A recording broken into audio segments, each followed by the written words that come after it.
So I've been having a ton of fun recently ranking the main people in the main houses from Westeros. I did the Starks the other day, last week I did the Targaryens, and today I figured I'd do everyone's favorite toxic weird house, House Lannister. There are 7 Lannisters, and I like all of them for different reasons, but my list might be different than some people think that it would be. But let's get started. This is Editor Khan popping in for a quick moment here. I am completely unsure how I sat here for 40 minutes talking about the Lannisters and didn't realize that I forgot to include Joffrey, Tommen, and Myrcella, so I'm going to quickly tell you all where they are in this ranking. Myrcella is comfortably in the 10th place spot, because we don't really know much about her. Tommen is comfortably in the 9th place spot, just because he has Sir Pounce, which puts him ahead of Myrcella. In the 7th place spot, I have Jenna Lannister. Jenna is only this low because we don't get to see much of her. We only get one real scene. It's in A Feast for Crows when Jaime is nearing River Run, and she basically just reads him down and tells him that the true son of Tywin Lannister is not Jaime but his brother Tyrion. She is just a really cool, powerful character. She teaches Jaime about the history of House Lannister, of what Tywin was like when they were growing up, and she just owns her husband in a lot of different ways. She's a cool character, she could be higher, and I really enjoy the time we spend with her, but truthfully, we just don't get enough of her, and we don't get any real development from her to warrant her being any higher on this list. In 6th place, I actually have Kevan Lannister. And Kevan is a huge step up from Jenna due to the fact that we actually do get a Kevan POV, and we get to see what this character is like. Kevan, for those of you that do not know, is the epilogue character of A Dance with Dragons, the final book currently in Song of Ice and Fire, and his POV alone is quite fantastic. Kevan is hyper-competent. In my opinion, he is more competent than Tywin, even though he says that there never was a thought that he had that Tywin didn't have first. But personally, Varys took out Kevan himself, but he didn't do that to Tywin, which tells me that Varys was far more scared of Kevan than Tywin. What's incredibly interesting about this chapter is Kevan is essentially on the verge of fixing House Lannister and getting Cersei's problems in order, which is why Varys steps in and kills him. One of the most tragic lines in all of A Song of Ice and Fire is actually Kevan Lannister just watching the White Raven arrive at the Red Keep, signaling the fact that winter has come, and then the entire series just ending. But his final and one chapter aside, Kevan is just a very enjoyable character. Him reading Cersei up and down, explaining to her all of the mistakes that she has made, all of the problems that she has caused, and having to be begged to essentially be Hand of the King is one of the most interesting aspects of Cersei's character later on in A Feast for Crows and during her one chapter in Dance. Kevan also has some really great interactions with Jaime where he reads him up and down as well. And all in all, Kevan is just a really solid, good character, and I'm very happy with where he sits on this list. And this is the place that I'm going to rank Joffrey Baratheon, right in between Kevan and Tywin.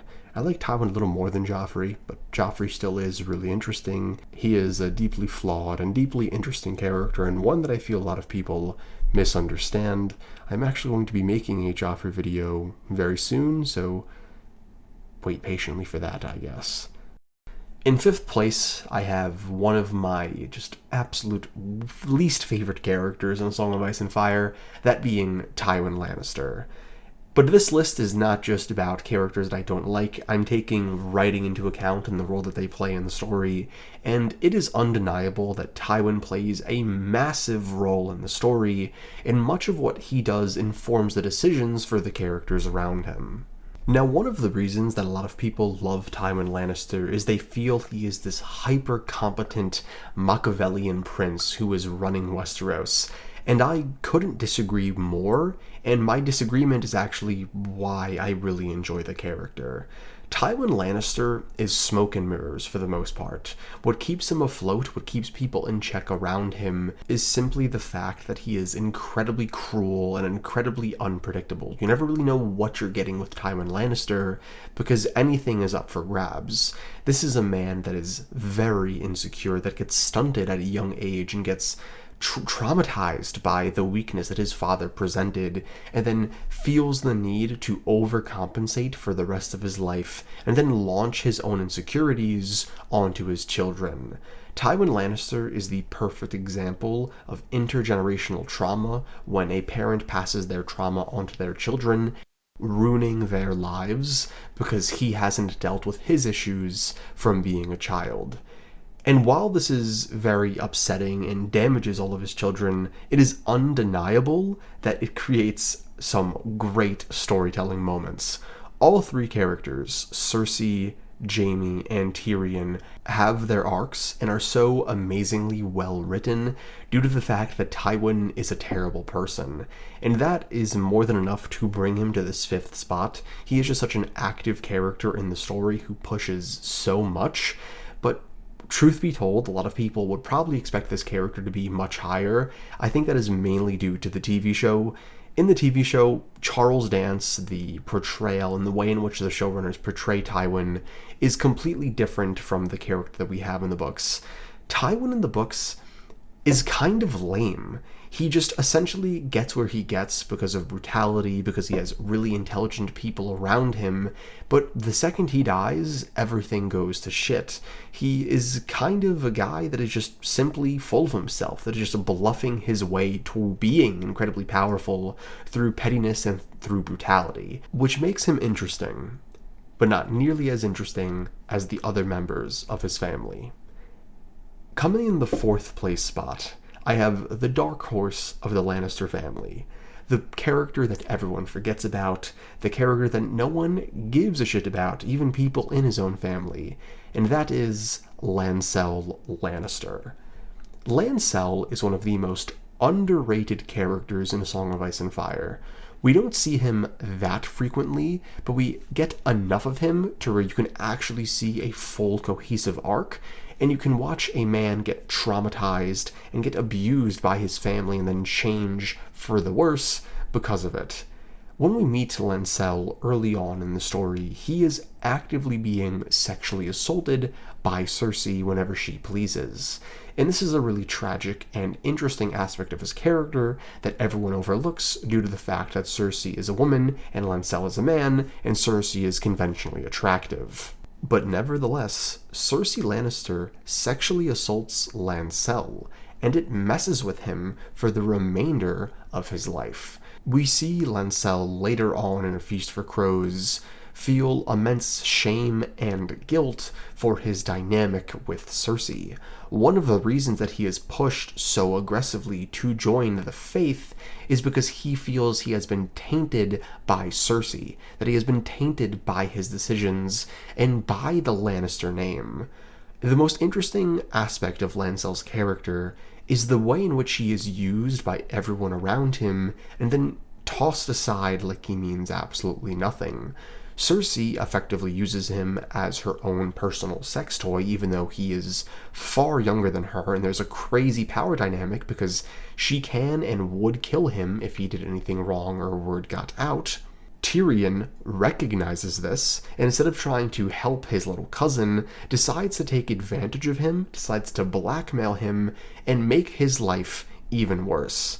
Lancel is a victim of Cersei's madness. Tyrion recognizes this and goes, "You know what? I'm just going to make your life a hell of a lot worse."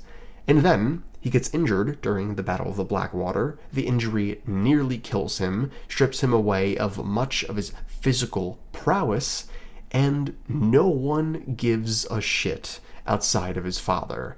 Tywin doesn't really care. Tyrion doesn't really care. Cersei thinks it's actually probably for the best, considering if a word got to Jaime or anyone else that she was sleeping with Lancel, that would not be good for her, so he is used by his family and then tossed aside.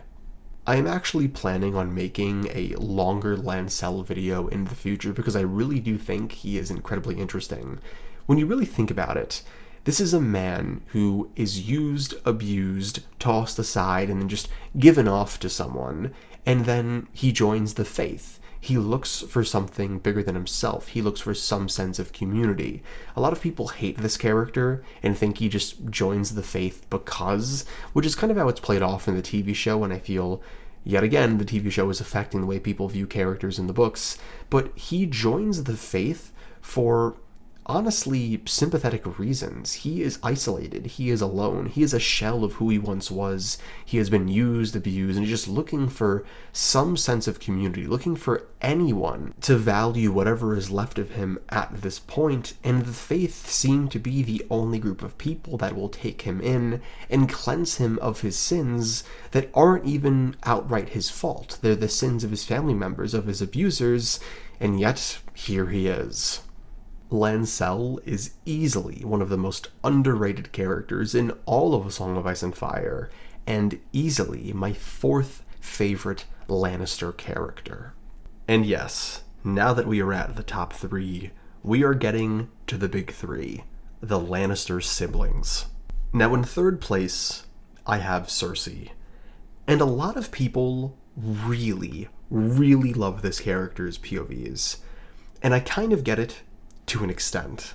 I know many people have her as their favorite POV in A Song of Ice and Fire, and she is fun because she is batshit and insane, and her chapters are just frankly wild, and she has great development. Like, Cersei is without a doubt a really, really good character. She's a great villain. She has really interesting dreams. Watching her fumble and just make mistake after mistake in A Feast for Crows while trying to hold on to whatever power she possibly can is really interesting. And this is a point that goes for not only her, but Jaime and Tyrion as well. Watching each Lannister sibling come away with a different interpretation of their father and try and live through his image moving forward is incredibly interesting and incredibly tragic. And Cersei, more than any other character, I feel falls victim almost by accident to Tywin Lannister. Like, with Tyrion, the shit that Tywin puts him through, it's very obvious that Tywin is traumatizing him. With Jaime, it's not that obvious, really. Tywin just has very high expectations of Jaime that are never met. But with Cersei, she gets treated like shit and essentially gets married off like a cow because she's a woman. And she's a very interesting character who is trying to overcome the patriarchy, overcome the limitations that the world has set out for her, but going about it in just the absolute worst way possible, which is incredibly interesting. And just being inside the head of a major villain of A Song of Ice and Fire is a really interesting thing for George R. R. Martin to do. My favorite aspect of Cersei's character is exploring how the monster was made.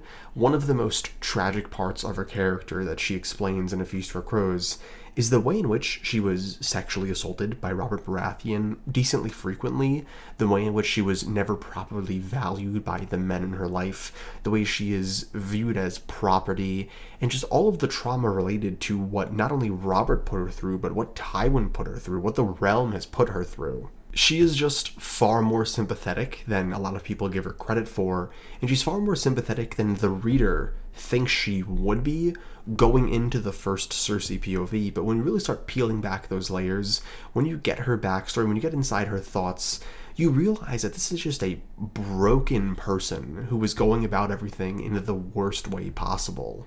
But what I really love the most about Cersei is she is 10 toes down, not changing. No matter what this character goes through, no matter how far she is pushed, how many people disagree with her, no matter if she's tortured, even after the Walk of Atonement, it does not matter what this character is put through. She is hellbent on waving a massive middle finger at essentially everyone in the realm. And it gets to a point where I just gotta respect it. After being locked in a cage for weeks, being starved, being tortured, being forced to walk naked through the streets and have people laugh at her and throw shit at her, and she steps in piss and just has a panic attack and breaks down. I really thought, I was like, Cersei's done. There's no way she has the mental capacity to keep moving forward, but nope. The second she gets to the Red Keep, the second she has a chance to take a deep breath, she goes, bring me Robert Strong. I'm coming back for blood. And at a certain point, villain or not, game is game, and Cersei is incredibly entertaining. And her dynamic with her two siblings is so interesting, and they all play off of each other so well. So yeah, Cersei is a phenomenal character, and very easily my third favorite Lannister in A Song of Ice and Fire. Now in second place, we have a character that I have torn apart in detail on this channel before, but I still love and adore aspects of the character, and that is Tyrion Lannister. Even though I don't like the man that Tyrion becomes, or even the man that he is throughout the first 3 books, because he is a heinous character from the very beginning, it is undeniable that Tyrion Lannister's arc is monstrously good. George R. R. Martin wants to show you a villain's origin story in real time. So we essentially watch Tyrion go from a man with issues, a man that is problematic but still tries to do the right thing, and through just getting beat down over and over and over again, he just slowly loses his entire sense of self until there is nothing left but the vile bitterness that comes with his new identity as the imp. But Tyrion's arc, even outside of that, is just so incredibly interesting. This is one of the most fun characters in A Song of Ice and Fire because he is so incredibly intelligent, so incredibly witty. Watching him just play the Game of Thrones in King's Landing is endlessly entertaining. George R. R. Martin has said many times in the past that Tyrion is not only his favorite character, but his favorite character to write, and the character that writing is the easiest for. And it is quite obvious that George R. R. Martin is in his element with Tyrion, because the way in which conversations flow through him, the way Tyrion Lannister thinks, it is just so sharp, so incredibly crisp, and so incredibly great. And I also really do enjoy some aspects of Tyrion's character, even in A Dance with Dragons. For example, his dynamic with Jon Con and Young Griff is fantastic. I adore the chapter where he is on the boat with them and trying to manipulate them and figure out what their true plan is. His game of something like chess is phenomenal with Young Griff, where he's able to convince him to go to Westeros early and just mess up his entire plan when he was essentially just trolling and rage baiting him. And while it definitely stretches on for way too long, his dynamic with Penny, how his humanity is like slowly coming in and out at times, but he's rejecting it. He almost doesn't want to become better because he's afraid that if he becomes better again, he will have to face all of that pain, all of that hurt. And Tyrion is just a great character overall. His arc is so incredible. It's so ballsy. George R. R. Martin astounds me as a writer with how far he's willing to take these characters, even at the cost of alienating readers who like them. Also, the most underrated aspect of Tyrion Lannister's entire journey in A Song of Ice and Fire is his dynamic with Jon that occurs at the start of A Game of Thrones. Tyrion's relationship with Jon is something that impacts Jon in the long term for the entire book series, and something that I will go over in depth in my very long Jon video that I will make in the summer. But Tyrion has great dynamics with everyone. He is so incredibly intelligent, so incredibly fun, and easily my second favorite Lannister in A Song of Ice and Fire. But with that being said, there can only be one, and that is Jaime Lannister. Jaime is my favorite Lannister and one of my favorite characters in A Song of Ice and Fire. And this should probably come as no surprise to many of you. I have spoken very highly of Jaime in the past. I recently made a 40-minute video breaking down his whole arc in depth. I would really recommend checking that out. I think it's pretty decent. But Jaime is so special to me because he's a man who has made so many mistakes, who is such a villain at times, who has just been so monstrous in the past, and he's very much set up at the start of the story as a big bad of the Song of Ice and Fire universe.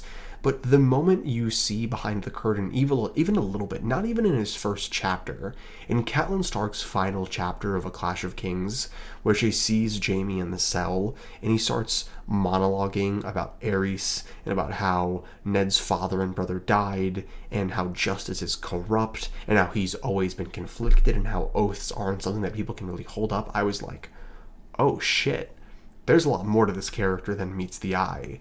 And what I really love about him is he doesn't have a full redemption. This isn't a character that starts off bad and then is just good where he is in the series right now. He's a human being. He is a man trying to be better and struggling the entire way. Every single time that he wants to do the right thing, he is pushed to do the wrong thing. Every single time he wants to do anything, there is a roadblock and some sort of obstacle that he must overcome. And in A Feast for Crows, when he sets out to become Golden Hand the Just, to me, that is where his redemption arc really starts. His relationship and dynamic with Brienne is the spark that lights the fire for redemption, but it does not complete his redemption. For example, the moment that he saves Brienne from the bear pit is one of the best moments in A Song of Ice and Fire, but he only saves her because he left her, and people miss that. Jaime leaves her the chapter prior, and then his humanity resurfaces after his Weirwood stump dream where he sees Rhaegar and has to face all of his guilt head on. That's when the goodness in Jaime comes out truly for the first time in full effect, where he puts his life on the line, is willing to die just for the sake of someone else that he cares about, for the sake of being a good person. But seriously, I have over an hour worth of content just talking about Jaime Lannister on this channel again, so if you want to hear me talking about Jaime, I would honestly recommend going through those videos because I go through everything that I possibly could have in that moment. Jaime Lannister is definitely one of the best characters in A Song of Ice and Fire. He is incredibly interesting, incredibly relatable in some ways, and incredibly tragic. Just easily one of the best characters, and my favorite Lannister by a significant margin. But with all that being said, if you've made it to the end of this video, thank you so much for watching. Please let me know in the comment section down below what you think about my ranking of House Lannister. Do you like these ranking videos where I rank houses? Do you want me to rank other things? And if so, what? Should I do other houses, other types of characters, character tropes? Whatever you think, drop it in the comment section down below. I also have a Discord server that is constantly growing. I take video ideas from that server every single day. So if that's something you're interested in, please join there. And again, thank you so much for watching, and I hope to catch you in the next one. Peace.